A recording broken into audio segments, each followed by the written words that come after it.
మీరు బలహీనపడిపోయి పదవులు రాక, టిక్కెట్లు రాక నరకం అనుభవిస్తున్నారు మీరు.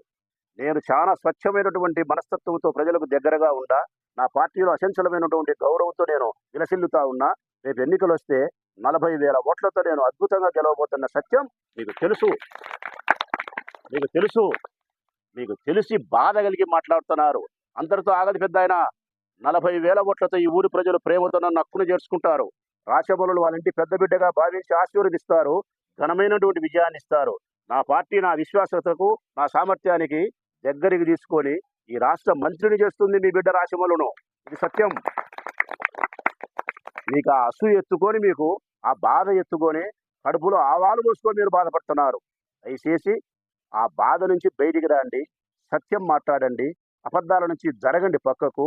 ప్రజలకు సేవ చేసే కార్యక్రమాలలో ముందుకు రమ్మని చెప్పి పెద్దాయనకు 2 చేతులెత్తి నమస్కరించి వినయ